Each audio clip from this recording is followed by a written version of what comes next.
집에 돌아오자마자 씻고 가장 먼저 피부에 수분 공급부터 하는데요. 특히 환절기에는 건조해지기 쉬워 더 신경을 써야 한다고 합니다. 스킨뿐 아니라 일회용 마스크팩을 하는 것이 동안 비결 중 하나라는데요.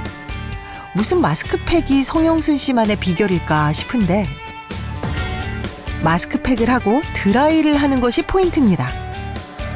마스크팩이 드라이기에서 나오는 뜨거운 바람으로부터 피부를 지켜준다는 건데요.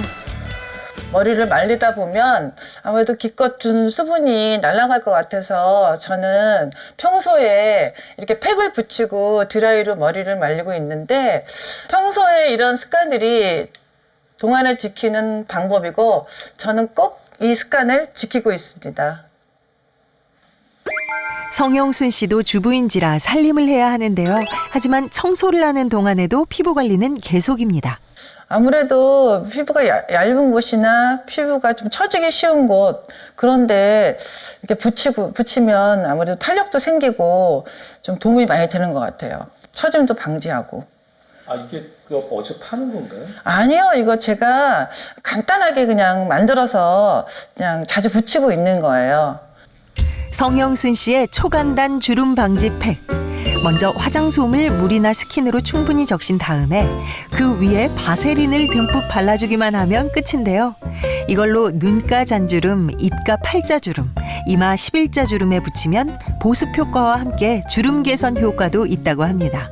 이건 만들기도 쉽고 또 냉장 보관하면은 3일에서 5일까지도 보관이 가능하니까 외출 전후에 아무래도 피부가 얇은 부분이나 또 주름이 생기기 쉬운 부분에 이렇게 붙이면 저는 도움이 많이 받고 있습니다.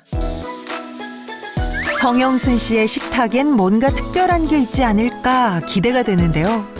생선과 두부를 준비하는 걸 보니 성형순 씨 식단 비결은 단백질인가 봅니다.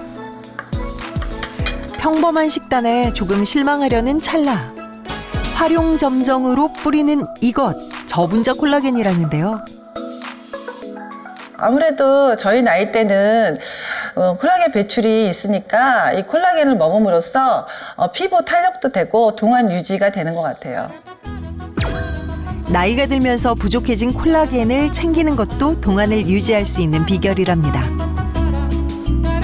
그런데 콜라겐 섭취를 위해 콜라겐의 대명사 닭발이나 돼지 껍데기가 아닌 생선을 선택한 이유가 있다는데요. 닭발이라든지 뭐 돼지 껍질 이런 거 같은 경우는 그 자체는 콜라겐이 풍부한 건 맞아요. 근데 콜라겐이 풍부한데 이거는 굉장히 거대 분자이기 때문에 오히려 흡수가 거의 잘 안 된다고 보시면 되세요. 콜라겐은 풍부하지만 흡수는 안 된다고요? 닭발, 족발, 돼지 껍데기와 같은 육류 콜라겐은 이제 그 3,000개 이상의 아미노산들이 결합되어 있는 고분자 콜라겐입니다.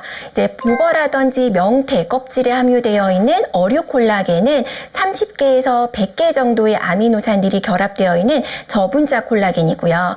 그렇기 때문에 이제 저분자 콜라겐 같은 경우에는 우리 체내에 흡수됐을 때 체내 흡수율이 굉장히 좋고 육류 콜라겐 같은 경우에는 우리 체내 약 2% 정도가 흡수된다라고 했을 때 어류 콜라겐은 약 84%가 흡수율을 보이고 있습니다.